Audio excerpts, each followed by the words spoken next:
எழுப்பிவிட்டேன் என் அன்பு தம்பி வாதாபி சக்கரவர்த்தி புலிகேசிக்கு. என்னை இன்னும் 90 நாட்களில் வாதாபி சைனியம் காஞ்சி கோட்டையை முற்றுகையிட்டுவிடும்.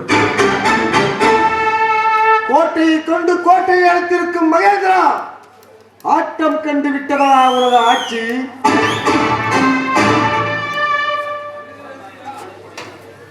பத்தாயிரம் யானைப்படையுடன் வரும் பட்டாச்சாரஸ்தன் புலிகேசிக்கு இக்கோட்டை ஒரு சிறு துரும்பு.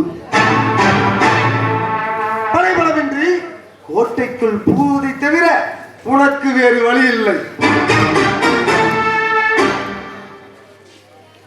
வல்லவனுக்கு வல்லவனான வாதாபி சக்கரவர்த்தி எண்ணி 3 நாட்களில் இக்கோட்டையை தூள் தூளாக்குவார். அழிந்தது பல்லவராட்சி, இன்றே மலர்ந்தது சாளுக்கிய சாம்ராஜ்யம். வெற்றி கொடியை இன்றே நாட்டிவிட்டேன். இமய முதல் குமரி வரை சாளுக்கிய சாம்ராஜ்யம் விரிவுபடுத்தப்படும். என் திட்டத்தை அசைப்பதற்கு அந்த ஆண்டவனால் கூட முடியாது.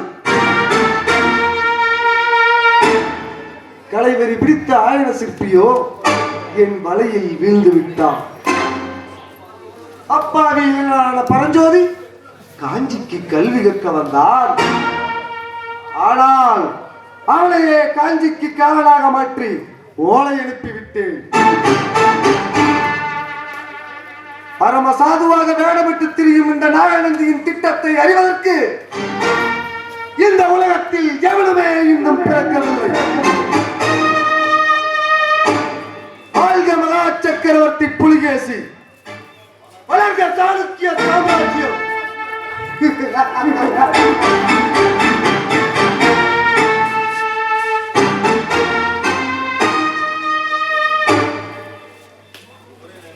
மகாபிரபு, இந்த கொடியவனை இப்பொழுதே அழைத்துவிட வேண்டும். தாமதிக்கும் ஒவ்வொரு வினாடியும் நம் பல்லவ சாம்ராஜ்யத்திற்கு பேராபத்து உயராக வந்து கொண்டிருக்கும். இவனை ஒழித்து கட்டுவதால் மட்டும் வாதாபி சைனியம் காஞ்சியின் மேல் போரிடாமல் நின்று விடுமா? அல்லது சோழ நாட்டு வீரன் கொண்டு செல்லும் ஓலை புலிகேசியின் கையில் கிடைக்காமல் போய்விடுமா? திட்டம் தீட்டியவனை இவன்தானே. திட்டம் தீட்டியவனை தீர்த்து கட்டிவிட்டால் திட்டம் எவ்வாறு செயல்படும்? இவனை உயிரோடு விடக்கூடாது. அறிவில் சிறந்த எனது அமைச்சரா இப்படி ஆத்திரப்பட்டு பேசுகிறேன். எந்த சந்தர்ப்பத்திலும் நிலைகுலைந்து போகாமல் நிதானத்துடன் சிந்தித்து செயல்படும் எனது பல்லவ சாம்ராஜ்யத்து அமைச்சரா இப்படி ஆத்திரத்தில் அறிவிழந்து இருக்கிறேன். மகாபிரபு, அமைச்சரே, வேடனோ வில்லை வளைத்து விட்டான், அம்பையும் எய்து விட்டான். அம்போ குறியை நோக்கி பாய்ந்து செல்கிறது. இந்த நிலையில் வில்லை வளைத்து அம்பை எய்து வேடனை மட்டும் வளைத்து விட்டால் வில்லில் இருந்து விடுபட்டு செல்லும் அம்பை தடுத்து விட்டதாக நினைக்க முடியுமா? அப்படி என்றால் இவனை உயிரோடு விட்டு விடுவதாக உத்தேசமா? அதை அறிந்துதான் இந்த திட்டத்தை செயல்படுத்துகிறேன். இவனை கொண்டு இவன் திட்டத்தை தவிடுபடியாக்க வேண்டும். நாகநந்தியை வைத்து நாமும் ஒரு நாடகம் ஆட வேண்டும். அந்த நாடகத்தின் முதல் கட்டம் பாய்ந்து செல்லும் அம்பை அது குறியை அடைவதற்கு முன்பு தடுத்து நிறுத்த வேண்டும். புரிகிறதா? நாகநந்தி கொடுத்த ஓலை புலிகேசியின் கையில் கிடைப்பதற்குள் அதை கைப்பற்றி அந்த செய்தியை மாற்றி அமைத்து வாதாபி சைனியத்தை திசை மாற்றிவிட வேண்டும். இதுதான் என் திட்டம். மற்றவை நமது அடுத்த கட்டம். மகாபிரபு, ஓலை எடுத்து செல்லும் வீரன் ஏறி செல்லும் நமது குதிரை வாயு வேகத்தில் செல்லக்கூடியதல்லவா? அவன் இந்நேரம் நம் பல்லவ நாட்டு எல்லையை கடந்திருப்பானே. வாயு வேகத்தை மிஞ்சக்கூடிய வேகம் ஒன்று இருக்கிறது, மனோவேகம். மனோவேகம்? பிரபு, அந்த மனோவேகத்தை மிஞ்சக்கூடிய ஆற்றல் மிக்கவன் இந்த மகேந்திரன் என்பது உனக்கு தெரியாதா? நான் இப்பொழுது மாறுவேடத்தில் புறப்படுகிறேன். நான் வரும் வரையில் காஞ்சி கோட்டையின் முழு பாதுகாப்பையும் உன்னிடம் ஒப்படைக்கிறேன். மகாபிரபு, பகைவன் நாட்டுக்குள் நீங்கள் மட்டும் தனியாக செல்கிறீர்கள். நமது படை வீரர்களை மலைத்துச் செல்லலாமே. அமைச்சரே, மரணத்திற்கு பயந்தால் மனிதனால் எதையும் சாதிக்க முடியாது. இறக்கும் போதும் தனியாக தான் பிறக்கிறோம், இறக்கும் போதும் தனியாக தான் இறக்கிறோம். இடையில எஞ்சிய கொஞ்ச நாட்களில் அஞ்சுவது வேதமை என்றோ. நான் வருகிறேன்.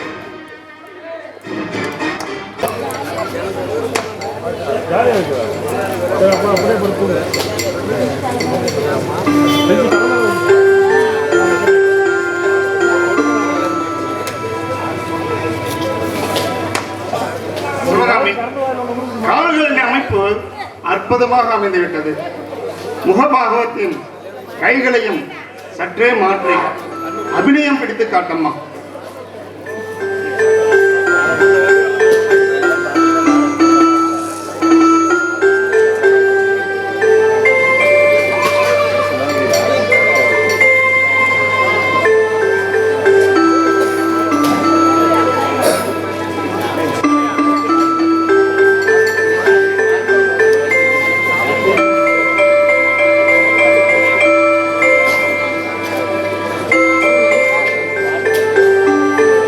சிவகாமி, சிலை வேலை இன்று முடிந்தது.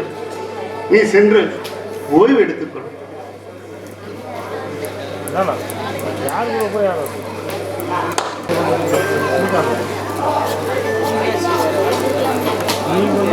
உள்ள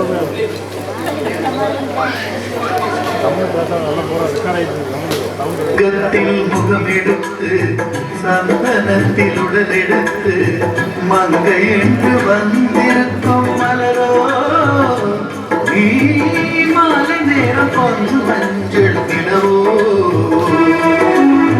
தங்கத்தில் முகம். சிவகாமி, சிவகாமி, என்னம்மா கனவு காண்கிறாயா? இளவரசி, இந்த ஏழை சிற்பியின் மகளை கைவிட்டு விடாதீர்கள். இளவரசரா? ஐயோ, இளவரசர் எப்போது இங்கே வந்தார்? நான் இங்கே இருக்கிறேன். அப்பா, நீங்களா? கனவுதான் என்றாலும் அதிலும் ஒரு கட்டுப்பாடு வேண்டும் அம்மா. அப்பா, கனவுக்கு கூட கட்டுப்பாடு உண்டப்பா. இந்த பல்லவ நாட்டு சாம்ராஜ்யத்தில் கனவு காண்பது கூட சக்கரவர்த்தியிடம் அனுமதி வாங்க வேண்டுமோ? ஒரு பெண் சுதந்திரமாக இந்நாட்டில் கனவு காண கூட முடியவில்லை. உலகத்தில் இருக்கிற எல்லா உயிர்களுமே வாழ இறைவன் உரிமை கொடுத்திருக்கிறான். அந்த உரிமையை வரம்பு மீறி பயன்படுத்தும் போது உள்ளத்தில் நிம்மதி போய்விடுகிறது. கால்கள் இருக்கிறது என்பதற்காக கல்லிலும் முள்ளிலும் நடந்தால் நம் காலில் தானம்மா ரத்தம் ஒழியும். அப்பா, வாழ்க்கையில் நிறைவேறாத ஆசைகளை நிறைவேற்றிக் கொள்ளதான் அந்த ஆண்டவன் நம்மை போல மனிதர்களுக்கெல்லாம் கனவு காணும் சக்தியை கொடுத்துள்ளார். கனவில் கூட நம் அந்தஸ்தையும் தகுதியும் மீறக்கூடாதம்மா. ஏனென்றால் கனவு நனவாகும் போது களிப்பால் துள்ளும் மனம் நனவு காணலாகும் போது அதை தாங்காது துயரத்திலும் சோகத்திலும் சிதைந்து விடும். நிறைவேறாத ஆசைகளை நெஞ்சில் சுமப்பதனால் மிஞ்சுவது வேதனைதான் அம்மா. அப்பா, நிறைவேறாதது என்று இந்த உலகில் எதுவுமே இல்லை அப்பா. மனதில் உறுதி இருந்தால் நிறைவேற முடியாததை கூட நம்மால் நிறைவேற்றி காட்ட முடியும் அப்பா.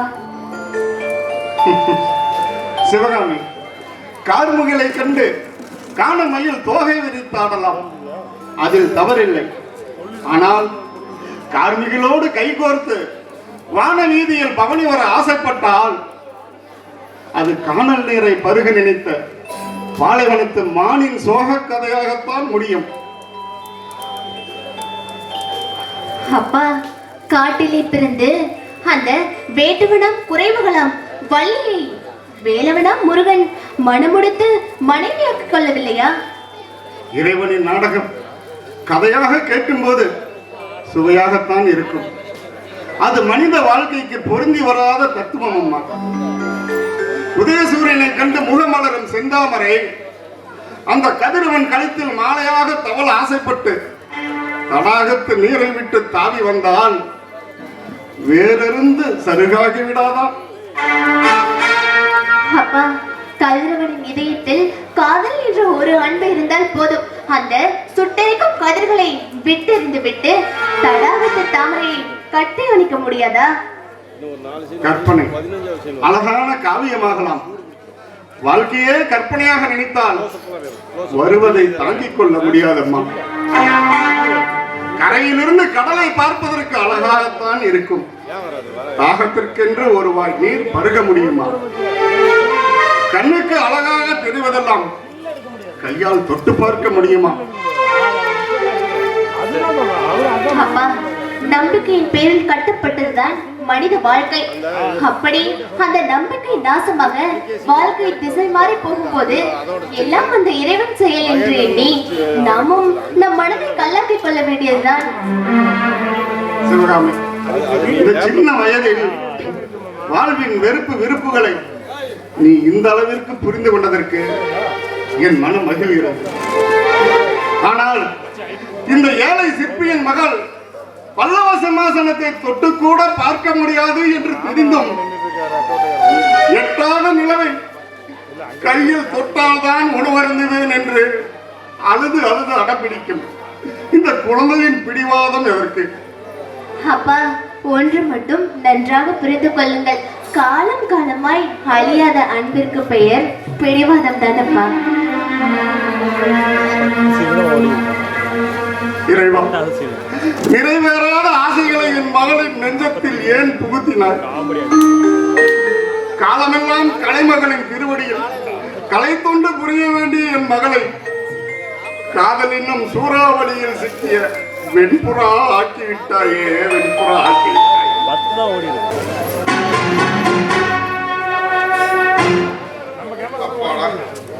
குதிரையும் கலைத்து விட்டது, நானும் கலைத்து விட்டேன். பயங்கரமான காடாக இருக்கும் போல இருக்கிறது.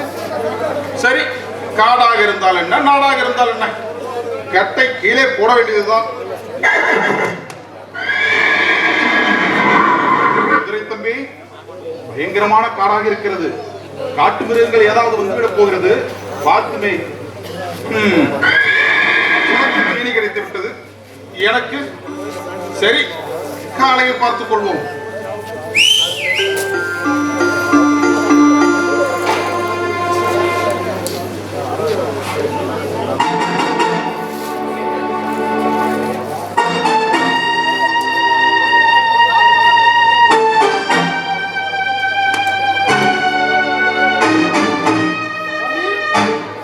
தம்பி, யாரையாவது தூங்குவவர்களை தொந்தரவு செய்கிறாய்? தம்பி, நான் தொந்தரவு செஞ்சு எழுப்பலைனா நீ ஒரே அடியா தூங்கி போயிடுவாய். என்னையா உணர்கிறாய்? நான் உணரலையப்பா.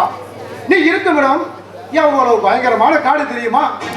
இங்கு யானை புலிகள் நடமாட்டம் ரொம்ப அதிகம். நான் இப்போதே கிளம்பி விடுகிறேன்.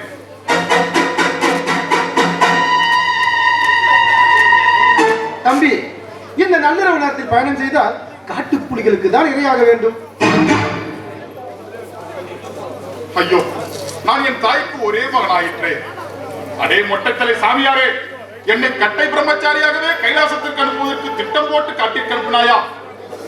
அட பாவி, என்னை வசமாக மாட்ட வைத்து விட்டாயே. அட பரஞ்சோதி, கடைசியாக உன் கதி இப்படி காட்டில் முடிய வேண்டும் என்று இருக்கிறதே. சரி, கையில் வேல் இருக்கிறது, நெஞ்சில் வீரம் இருக்கிறது. யானை வந்தால் என்ன, புலி வந்தால் என்ன, எதிர்த்து போராடி பார்த்து விடுவோம். தம்பி, உன் தைரியத்தை நான் பாராட்டினேன். பக்கத்தில் ஒரு சத்திரம் இருக்கிறது, அங்கு பாதுகாப்பாக தங்கிவிட்டு காலையில் புறப்படுவோம். சரி ஐயா. ஐயா, தாங்கள் யார் என்று சொல்லவில்லையே. நானும் உன்னை போல ஒரு வழிபோக்கன் தான்.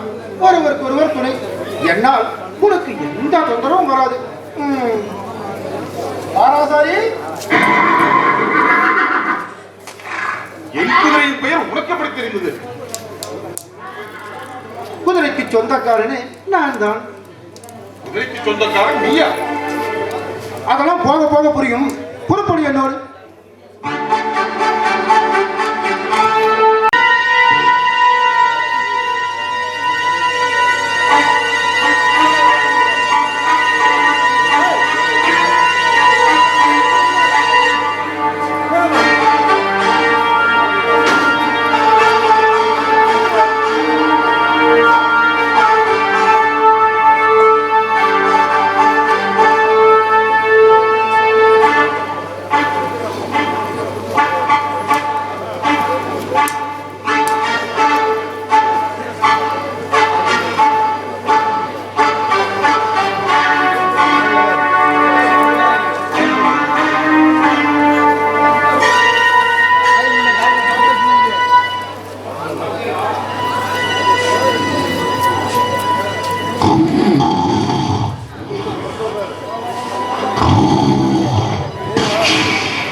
அப்பா, குரட்டை சத்தம் மண்டபத்தையே இடித்துவிடும் போல இருக்கிறது. மனிதன் உறங்குவதில் கும்பகர்ணனுக்கு தகப்பனாக போல இருப்பான் இருக்கிறது. சரி, உறங்கிக் கொண்டிருக்கட்டும், நாம் கிளம்பி விடுவோம். நல்லவருக்கு அழகு சொல்லாமல் கிளம்பு. என்ன மூட்டை அவிழ்ந்து கிடக்கிறது?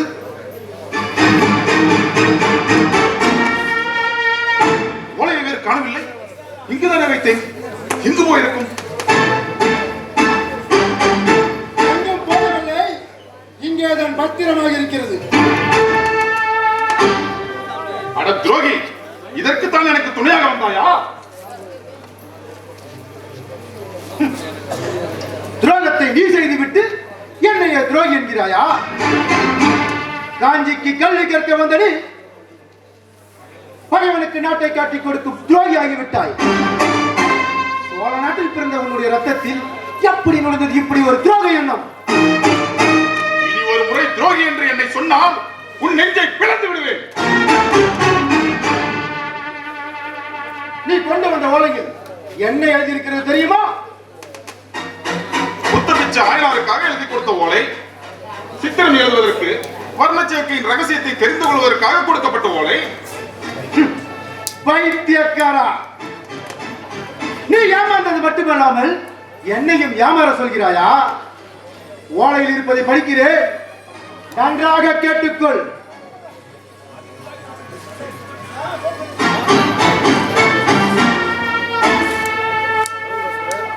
என் பாசமுள்ள தம்பி சாளுக்கிய சக்கரவர்த்தி புலிகேசிக்கு உன் அன்பு சகோதரன் நாகநந்தி என்கிற நீலகேசி எழுதிக் கொள்வது. காஞ்சிக்கோட்டை தற்சமயம் பாதுகாப்பற்ற நிலையில் இருக்கிறது. பல்லவனுக்கு படைபலமும் ஓதிய அளவு இல்லை. காஞ்சியின் மேல் படையெடுக்க இதுதான் தக்க தருணம். இந்த ஓலை கிடைத்தவுடன் ஒரு வினாடி கூட தாமதிக்காமல் 3 தினங்களில் படையுடன் வரவும். காலதாமதம் செய்ய வேண்டாம். இப்படிக்கு உன் அன்புள்ள அண்ணன் நாகநந்தி அடிகள். ஐயோ இறைவா, எனக்கு ஏன் இத்தனை சோதனைகளை எல்லாம் காட்டுகிறான்? கல்வி கற்க வந்த என்னை காஞ்சியை காட்டிக் கொடுக்கும் துரோகியாக மாற்றிவிட்டாயே. அந்த புத்த பிச்சுவின் வலையில் வீழ்ந்து விட்டேன். நான் தெரியாமல் செய்த இந்த தவறை மகா சக்கரவர்த்தி மகேந்திரன் மன்னிப்பாரா? இப்படிப்பட்ட ஓலை என்று தெரிந்திருந்தால் அந்த புத்த பிச்சுவின் நெஞ்சில் குளிர்ந்திருப்பேன். தெரிந்து செய்தால் என்ன, தெரியாமல் செய்தால் என்ன? தவறு தவறுதான். நான் செய்த தவறுக்கு நானே தண்டனை கொடுத்துக் கொள்கிறேன்.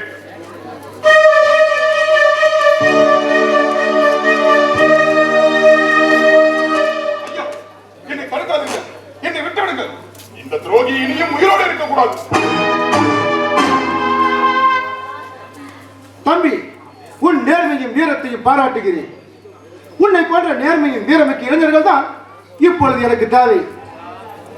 உன்னை பல்லவ நாடு வீர தளபதியாக இருக்க தயாராக இருக்கிறது. என்னையா தளபதியாகுவா? ஐயா, தாங்கள் சொல்வது எனக்கு ஒன்றும் புரியவில்லையே. இப்பொழுது புரியும் பார்.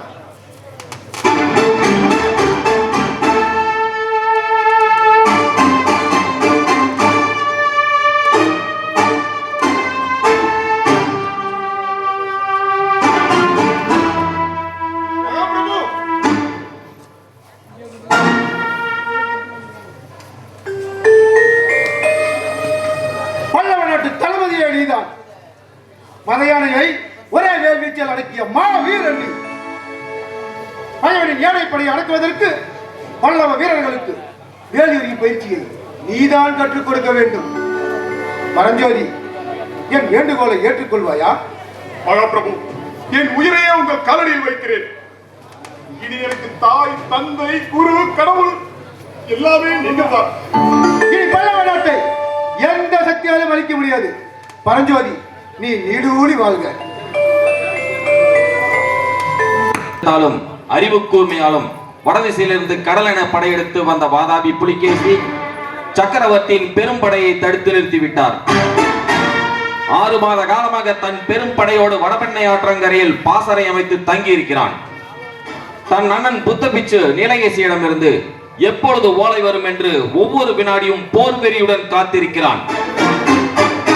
காஞ்சி மாநகரத்தை வென்று சாளுக்கிய சாம்ராஜ்யத்தை தமிழகம் முழுவதும் பரப்ப வேண்டும் என்ற தனியாத வேட்கையில் துடித்துக் கொண்டிருக்கிறான். இந்த 6 மாத காலத்தில் மகா சக்கரவர்த்தி மகேந்திரனின் படைத்தளபதி பரஞ்சோதியின் இடைவிடாத உழைப்பால் இரவு பகலாக பாடுபட்டு காஞ்சி கோட்டையை பகவனால் தாக்க முடியாத அளவுக்கு பலம் புரிந்ததாக ஆக்குகிறார்கள். புத்தபிச்சு நீலகேசி தான் கொடுத்து அனுப்பிய ஓலை தன் தம்பி புலிகேசிக்கு கிடைக்கவில்லை என்பதை அறிந்து ஆத்திரமடைந்து பல்லவ சாம்ராஜ்யத்தை பழிவாங்குவதற்கு கருணாகமாக துடித்துக் கொண்டிருக்கிறான். பலம் பொருந்திய பல்லவ ஆட்சியை இனி தந்திரத்தால் தன்வசப்படுத்தினால் அன்றி காஞ்சியை வெல்ல முடியாது என்பதை உணர்ந்த தளபதி பரஞ்சோதி காதல் வலையில் வீழ்வதற்கு திட்டம் தீட்டி செயலில் இறங்குகிறான். வாதாபி நகரத்து அழகு சுந்தரி அஜந்தா என்ற பேரழகையை காஞ்சிபுரத்துக்கு கொண்டு வருகிறான். அவளுடைய அழகை பல்லவ சாம்ராஜ்யத்தை அழிக்கும் ஆயுதமாக பயன்படுத்துகிறான். இந்த நிலையில்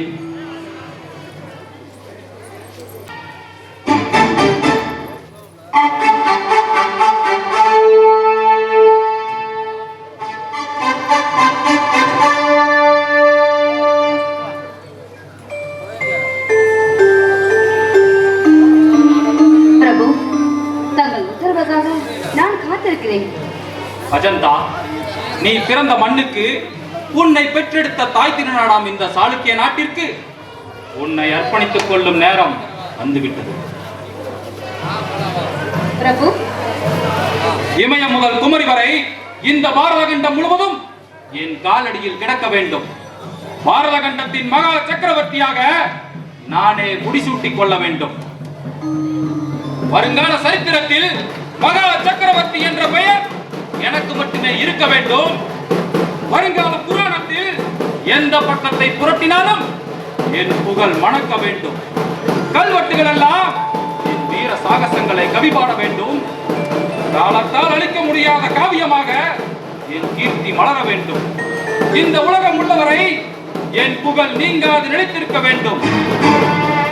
இதற்காக, என்னுடைய இந்த ஆசையை நிறைவேற்றிக் கொள்வதற்காக நான் எதையும் செய்ய தயாராக இருக்கிறேன். பிரபு, பேராசை பெருநஷ்டம் என்று நீதி நூல்கள் கூறுகிறது.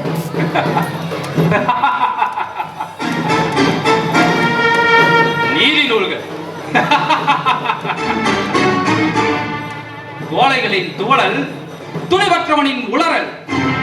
வலுவற்றவனும் நெஞ்சில் துணிவற்றவனும் ஒன்று சேர்ந்து வல்லமை படைத்தவனை அடக்கி ஆள்வதற்காக கையாண்ட சூழ்ச்சிதான் நீதி நூல்கள். நீதியாம் நீதி. யாருக்கு வேண்டும் நீதியும் நியாயமும்? நல்ல வழியோ கெட்ட வழியோ அதை பற்றிய கவலை எனக்கு இல்லை. நான் மகா சக்கரவர்த்தியாக வேண்டும். எனக்கென்று ஒரு சரித்திரம் படைக்க வேண்டும். இதுதான் என்னுடைய லட்சியம். என் லட்சியத்துக்கு தடையாக யார் வந்தாலும், எவர் குறுக்கிட்டாலும் அவர்களை தகர்த்தெறிவேன். நான் நினைத்ததை முடித்தே தீர்வேன். அஜந்தா, எனக்கு 3 ஆசைகள் தான். பொன்னாசை, பெண்ணாசை, மண்ணாசை. அதில் முதலாவது ஆசை எப்பொழுதோ நிறைவேறிவிட்டது. என் பொக்கிசங்கள் தங்கத்தாலும் வைரத்தாலும் நிரம்பி வருகின்றன. இரண்டாவது பெண்ணாசை. அஜந்தா, உன்னை போன்ற பேரழகு பெட்டகங்கள் என் மஞ்சத்தில் மலர் குவிய கொட்டி கிடக்க காதல் சுகத்திற்கு என்றுமே பஞ்சமில்லை. ஆனால் 3வது ஆசைதான் இன்னும் தீரவே இல்லை. அது தீர வேண்டுமேயானால் அந்த காஞ்சி சுந்தரி என் காலடியில் கிடக்க வேண்டும். காஞ்சி சுந்தரியா? யார் பிரபோது? தங்கள் அந்தபுரத்தில் இல்லாத அவ்வளவு அழகியா?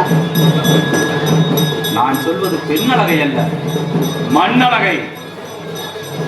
பல்லவத்தின் தலைநகரமாம் காஞ்சி மாநகரத்தை நம் கைப்பிடிக்குள் கொண்டு வர வேண்டும். அங்கே சாளுக்கியர்களின் கொடி பறக்க வேண்டும். பல்லவர்களின் ஆட்சி அஸ்தமனமாக வேண்டும். அங்கே இந்த புலிகேசியின் ஆட்சி உதய சூரியனாக உதிக்க வேண்டும். ஆனால் அது பகல் கனவாகி விடுமோ என்று எண்ணும் பொழுது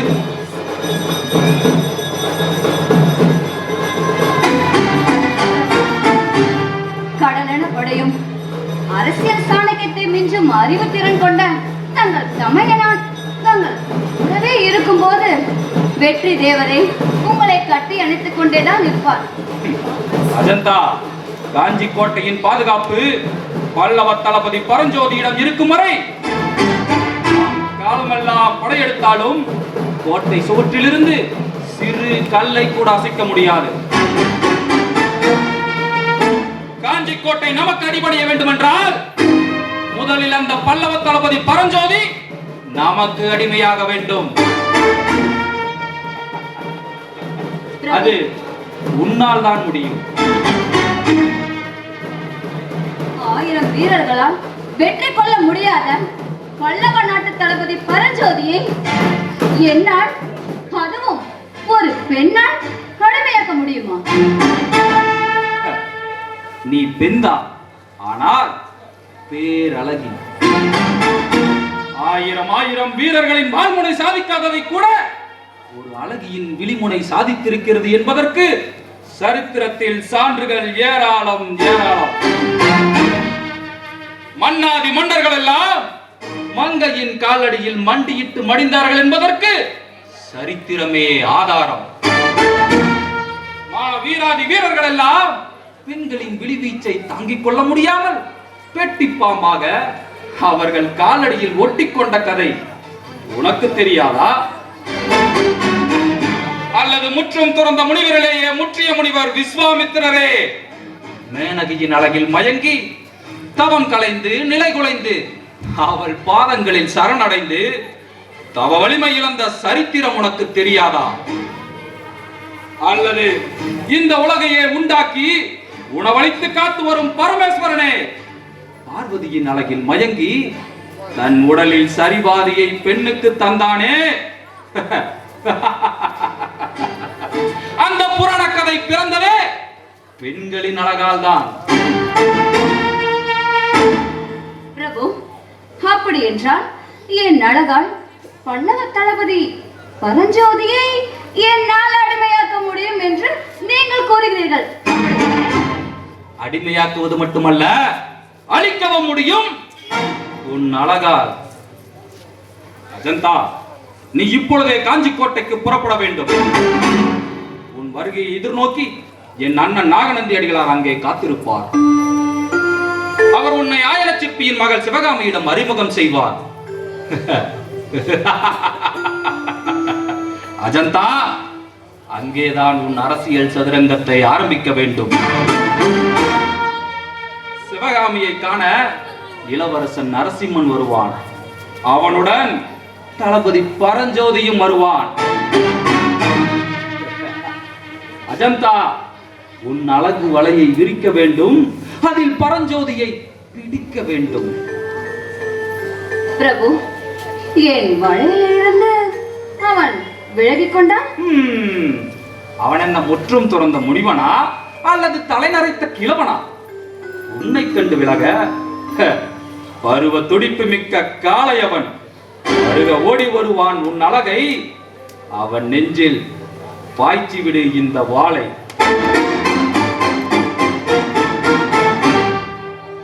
பிரபு, கடமை நெஞ்சம் கொண்ட அந்த தமிழ் மகன் என் மீது காதல் கொள்ள மறுத்தான். காமதேவனின் துணையை நாடு, அவன் உணர்ச்சிகளை தூண்டிவிடு. உன் ஆடல் கலையின் சாகசங்களை அவன் மேல் அள்ளி வீசு. அஜந்தா, உன் கொடியடையின் தோழல் ஒன்று போதாதா அவன் சுருண்டு வந்து உன் காலடியில் வீழ்வதற்கு? என் இடையின் தோளுக்கு அவன் இதயம் இணங்க மறுத்தான். மறுத்தால் மன்மத பானத்தை தொடங்கு. கவி பாடும் உன் அழகு விழிகளை ஒளி வீசும் மின்னலாக்கி காம வெறியூட்டும் காதல் கலைகளை அவன் மேல் அள்ளி வீசு. அதற்கும் அவன் அசையவில்லை. காட்ட முடியும் உன் பருவ கலசங்களால். ஜந்தா, பொன்னின் நிறத்தையும் சந்தனத்தின் குளிர்ச்சியையும் கண்ணின் மயக்கத்தையும் ஒன்று சேர்த்து உருவான உன் அழகு ரகங்கள் குலுங்கினார். நிலை குலைந்து நினைவிழந்து தடுமாறாத ஆண்மகனும் உண்டா இந்த உலகில்?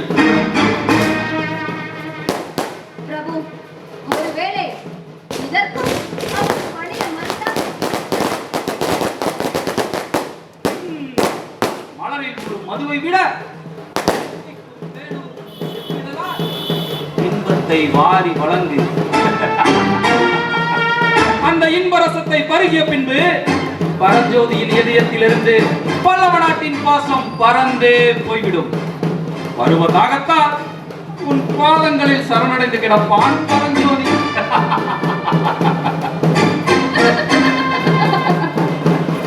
பெண்ணே, ஏன் சிரிக்கிறார்? பிரபு, என்னை மன்னித்து விடுங்கள்.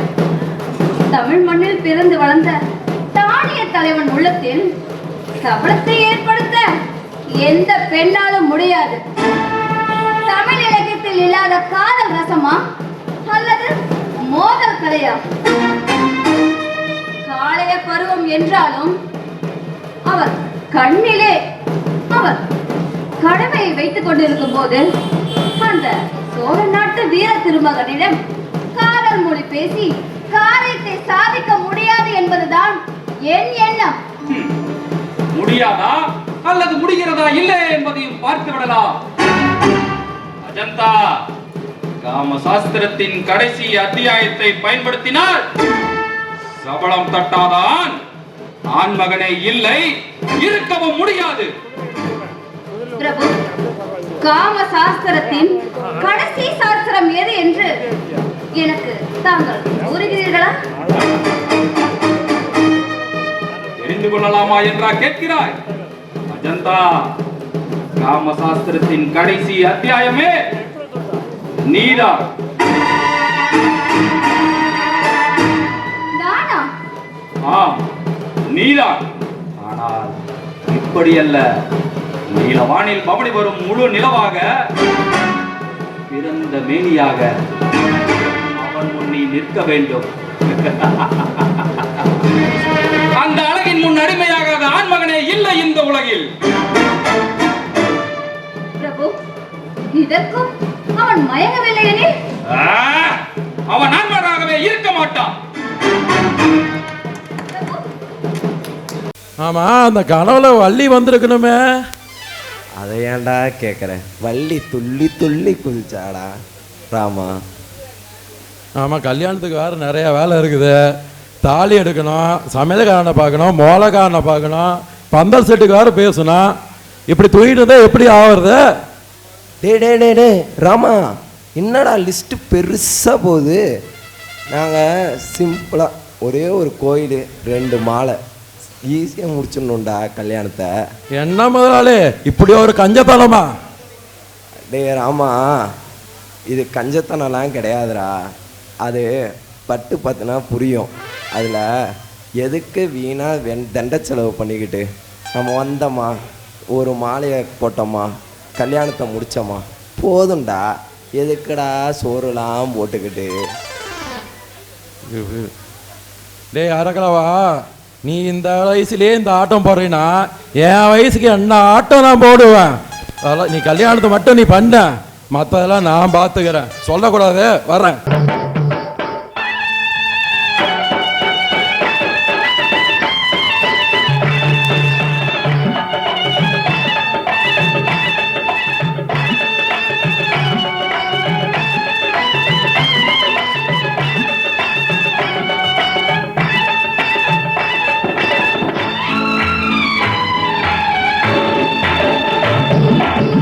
முத்து பொண்ணு வாமா, முத்தமிடலாமா, அக்கம் பக்கம் யாரும் இல்லை, கட்டிக்கொள்ளலாமா, தோளுக்கு மேலே மாலையை போட்டு சும்மா சும்மா தொடலாமா.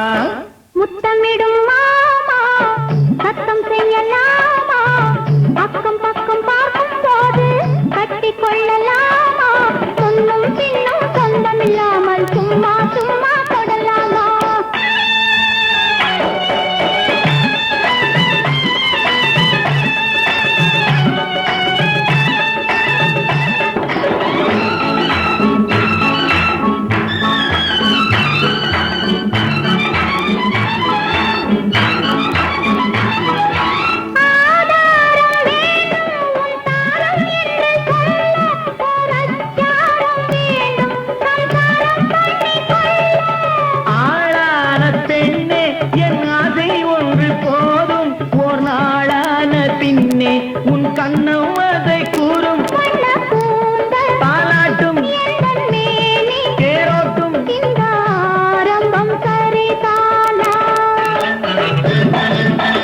முத்து பொண்ணு வாமா தமிழலாமா அக்கம் பக்கம் யாரும் இல்லை கட்டிக்கொள்ளலாமா தோளுக்கு மேலே மாலையை போட்டு சும்மா சும்மா தொடலாமா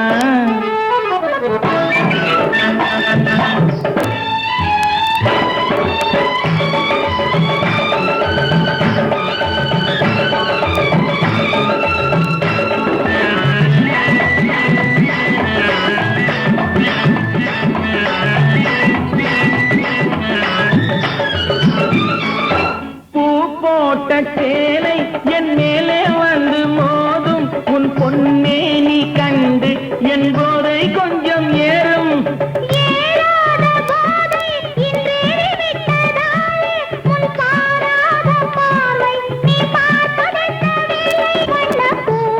பாலாட்டும் தேரோட்டும் அதில் ஆனந்த விளையாட்டு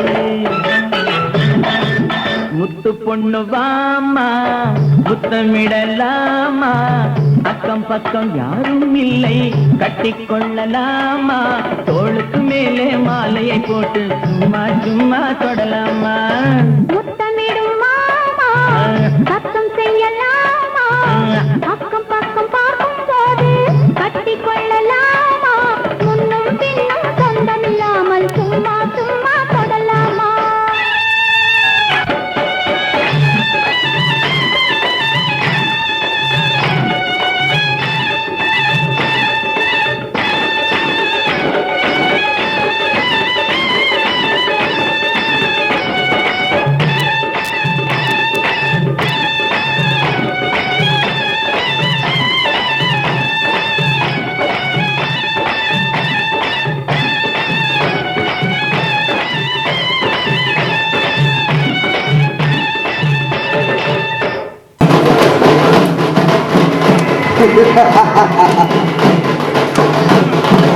அஜந்தா, அழகான பெண்களை ஆண்டவன் ஏன் படைத்தான் என்பதை இப்பொழுது நான் புரிந்து கொண்டேன். வாளாலும் வேளாலும் வீழ்த்த முடியாததை ஒரு பெண்ணின் விழிவீச்சால் வீழ்த்த முடியும் என்பதை சரித்திரங்கள் எடுத்துக் காட்டியதை இப்பொழுது நான் சோதனை செய்து பார்க்கப் போகிறேன்.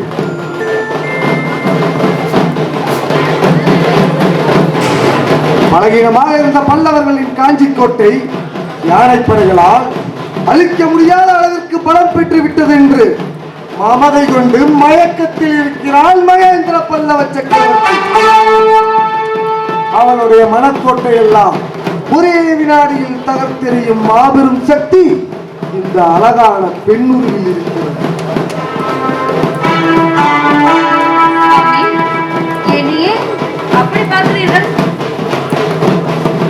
பல்லவ சாம்ராஜ்யத்தின் வலிமைமிக்க தளபதி பரஞ்சோதியின் உள்ளத்தில் நீ காம உணர்வுகளை தூண்டிவிட்டு அவன் சக்தியை சிதறடித்து அவனை பித்தனாக்கி பின்னாலேயே சுற்ற வைக்க வேண்டும்.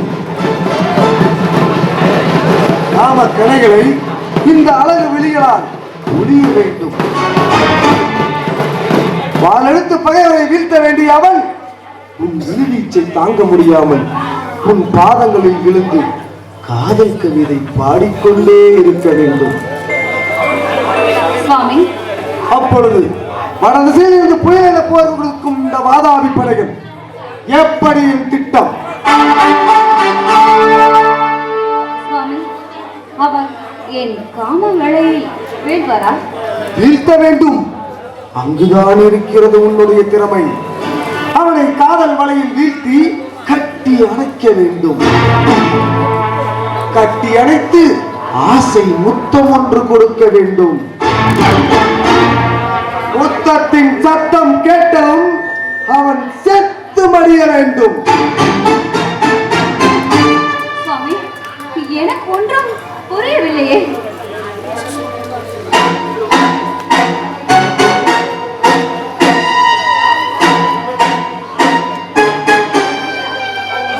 இதோ இதை பார்த்தாயா? இது ஒரு கொடிய விஷம். இந்த விஷத்தை உன் அழகான செவ்விதழில் பூசி அவனுடைய இதழில் ஒரே ஒரு முத்தமிட்டால் இந்த கொடிய விஷம் அவன் உயிரை ஒரே வினாடியில் அழித்துவிடும். என் உயிரம் பிரிந்து விடுமே.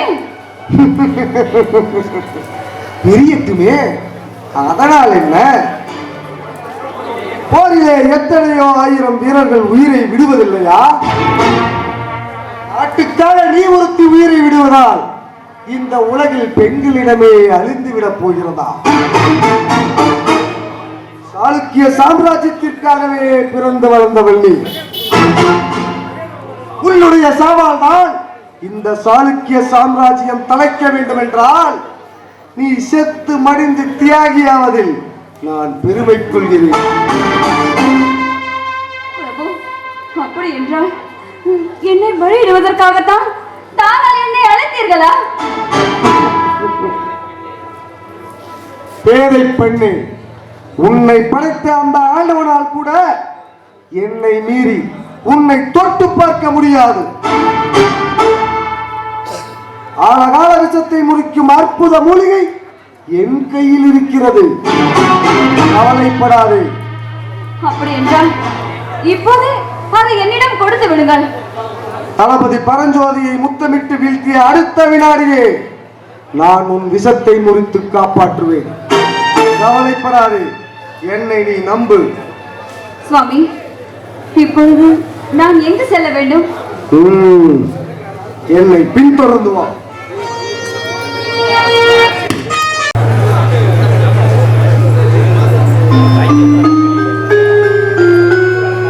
அஜந்தா,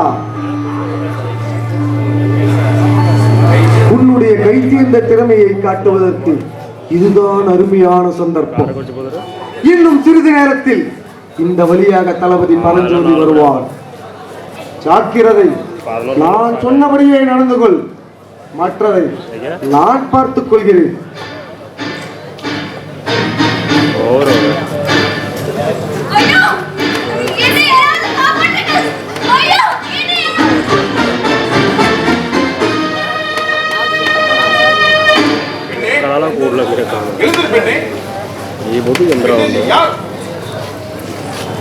ಪ್ರೊಡಕ್ಷನ್ ಸಾಪಾಡು ಒಂದಿದೆ.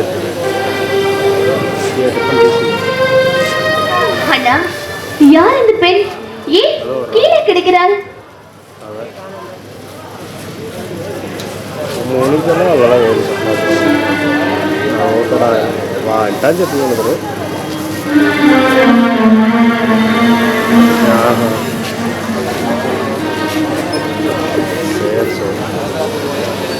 அட பாவமே, பயத்தில் மயங்கியே விட்டார். சிவகாமி, இவளை உங்கள் சிற்ப கூடத்தில் கலைத்து செல்லுங்கள். யாரோ அனாதை போல் தெரிகிறது. மயக்கம் தெரிந்ததும் யார் என்ற விவரம் தெரிந்து கொள்ளலாம்.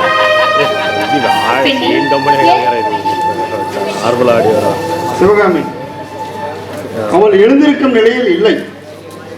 அவள் மயக்கம் தெளிய அதிக நேரம் ஆகும். அதுவரையில் நாமும் இங்கு இருக்க முடியாது. அவளை இங்கேயே விட்டு செல்லவும் என் மனம் இடம் கொடுக்கவில்லை. அண்ணா, ஆபத்துக்கு தோஷம் ஏதும் இல்லை. தாங்கள் மனம் வைத்தால்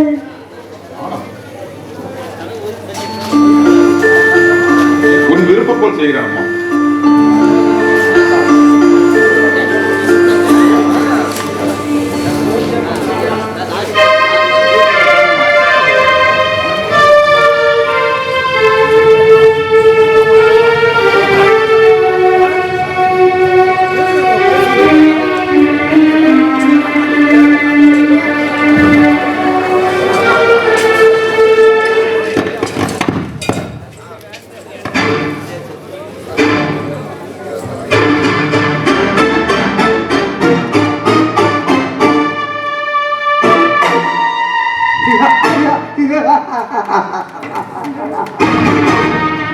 பரஞ்சோதி, அஜந்தாவை தொட்டுவிட்டாய்.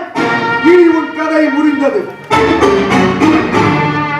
அழகான பெண்ணை தொட்டவனும் ஆற்று வெள்ளத்திலே இறங்கியவனும் மீண்டதாக சரித்திரமே இல்லை. இனி பார் இந்த நீலகேசியின் லீலைகளை. வந்துவிட்டீர்களா பிரபு? வாருங்கள்.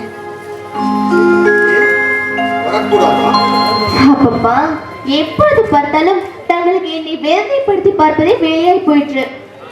காதலில் இதுவும் ஒரு வகை கண்ணே. உன்னை அள வைத்து பார்ப்பதில் எனக்கு ஒரு ஆனந்தம். ஆமாம் ஆமாம், அரசு குமரன் அல்லவா, அதனால்தான் மற்றவர்களை துன்பப்படுத்தி அதில் சுகம் காண்கிறீர்கள். என்ன, உன்னை துடிக்க வைத்தேனா? 3 தினங்களாக உன்னை காணாமல் நான் அல்லவா துடித்துக் கொண்டிருக்கிறேன். 3 தினங்களாகவா? அரசு குலத்தில் பிறந்தவர்கள் எங்கு ஏழைகளை கவனிப்பீர்கள்? 3 நாட்கள் என்ன, 3 மாதங்களே ஆனாலும் நான் காத்திருக்க பிறந்தவள் தானே. தங்களுக்கு என் ஞாபகம் எல்லாம் இருக்குமா என்ன? ஆரம்பித்து விட்டாயா? ஆசையோடு ஓடி வந்த எனக்கு அர்ச்சனை பூக்கள் தான் காத்திருக்கிறது.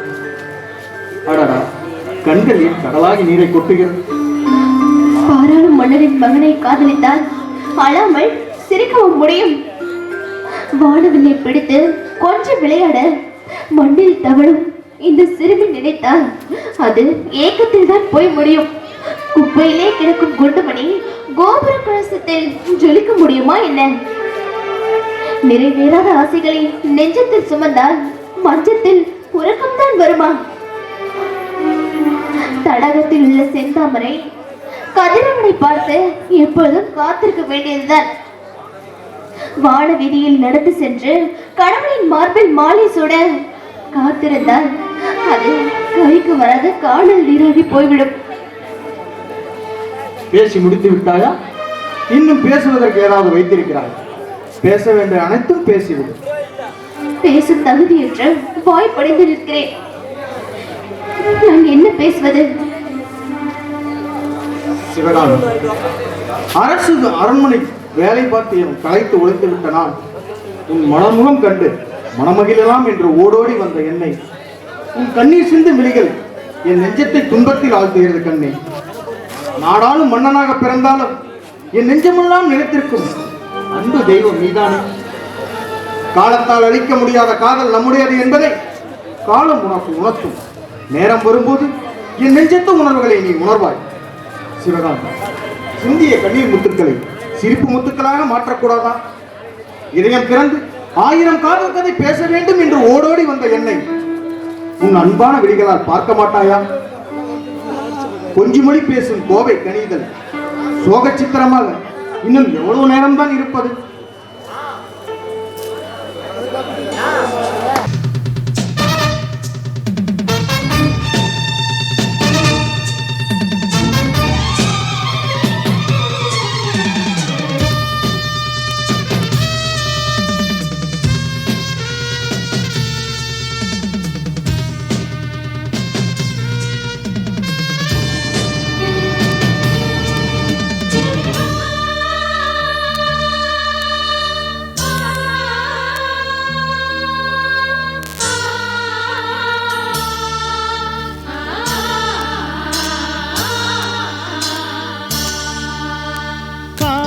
மகாராணி கவிதை பூவிரித்தாள், புது கவிதை பூவிரித்து கனவில் தேன் தெளித்தாள்.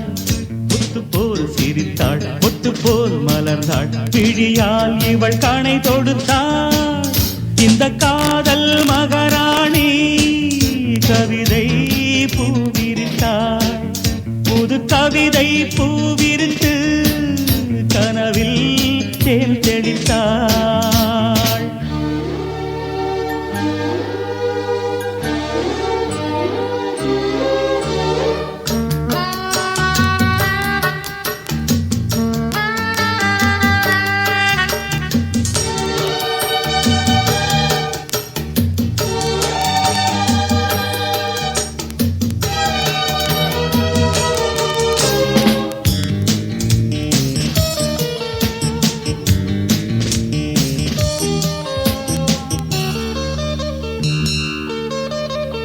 பூவை நீ பூமடல் பூவுடல் தேன்கடல், தேன்கடலில் தினமே குளித்தால் மகிழ்வே.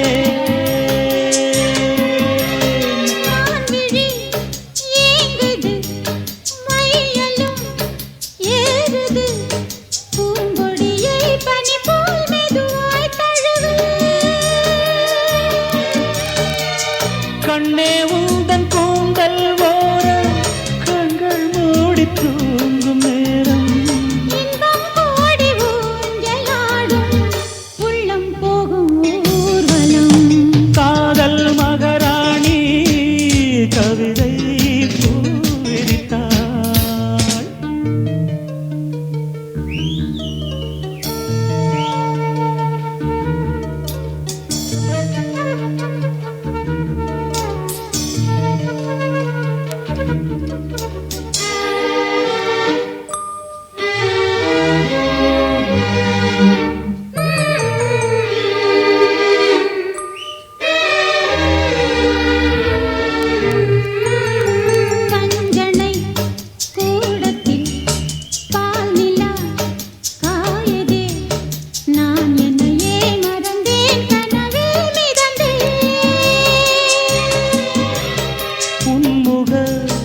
இரவை பகலாய் அறிந்தே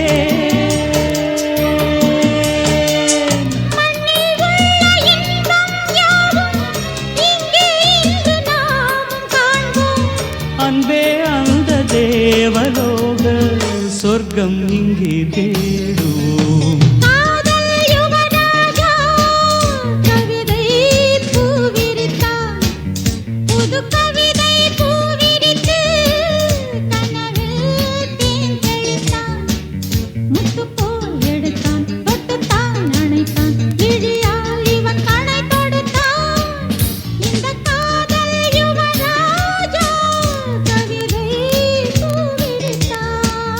புது கவிதை பூவிருத்து கனவில் தேன் தெளித்தான்.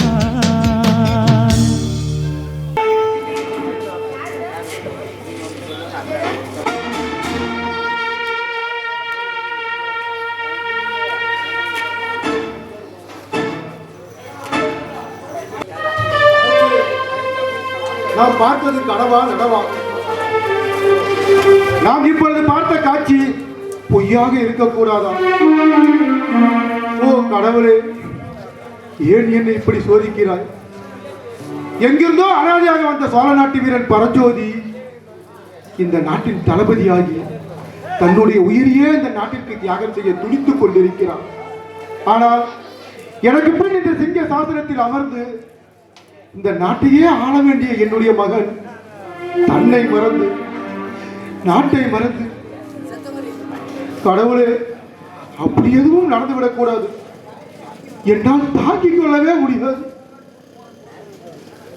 மகாபிரபு, வயது நெஞ்சம் படுத்த தாங்களா இப்படி மனம் கலங்குகிறீர்கள்? பகைவர் படையெடுத்து வந்தாலும் வராத தங்கள் உள்ளமா பெற்ற பாசத்தால் கலங்குகிறது. பேரிலேயே இருந்தாலும் ஒரு அடி கூட நகராத தாங்களா பெற்ற பாசத்தால் கலங்குகிறீர்கள். அமைச்சரே, இடியே விழுந்தாலும் இடம் பெயராத நெஞ்சம்தான் என்னுடையது. ஆனால் பொறுப்பற்ற ஒரு பிள்ளையை பெற்றுவிட்ட தவறை செய்து விட்டோமோ என்று எண்ணும் பொழுது என் நெஞ்சமெல்லாம் தூள் தூளாக சிதறுகிறது. அமைச்சரே, தூள் தூளாக சிதறுகிறது.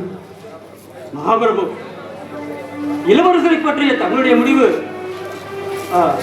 மன்னிக்க வேண்டும், தவறானது என்றுதான் நான் எண்ணுகிறேன். கடமையை நிறைவேற்றுவதில் எதிர்காலத்தில் தங்களை விட சிறந்தவராக தோன்றுவார் என்று நான் கருதுகிறேன். இளமை பருவத்தில் காதல் களியாட்டம் கொஞ்சம் இருக்கத்தான் செய்யும். காலப்போக்கில் எல்லாம் சரியாகிவிடும். அமைச்சரே, இருந்தாலும் என் மனம் எப்படி துடிக்கிறது என்று உங்களுக்கு தெரியாது. அமைச்சரே, உங்களுக்கு தெரியாது. அம்மா சிவகாமி, ஆண்டவன் முன்பு உனக்கு ஒரு அண்ணனை பரஞ்சோதி வடிவத்தில் கொடுத்தான். இப்பொழுது ஒரு அன்பு சகோதரியை அஜந்தா உருவில் கொடுத்திருக்கிறான்.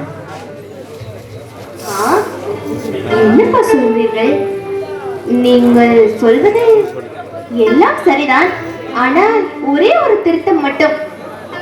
அது பரஞ்சோதியை நான் அண்ணனாக ஏற்றுக்கொள்கிறேன். ஆனால் அஜந்தாவை நான் தங்கையாக எல்லாம் ஏற்றுக்கொள்ள மாட்டேன். என்ன?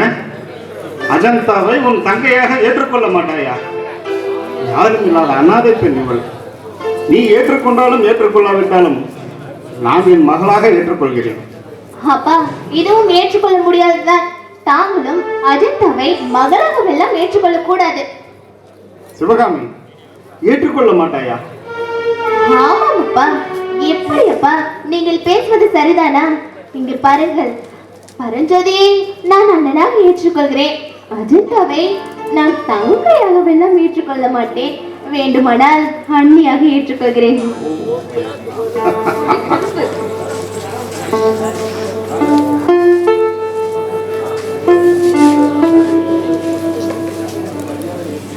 வாருங்கள் பல்லவ நாட்டின் தளபதியாரே, வணக்கம்.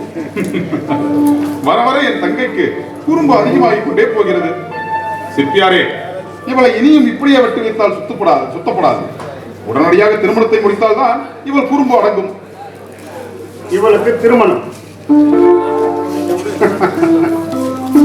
போங்கள் அண்ணா.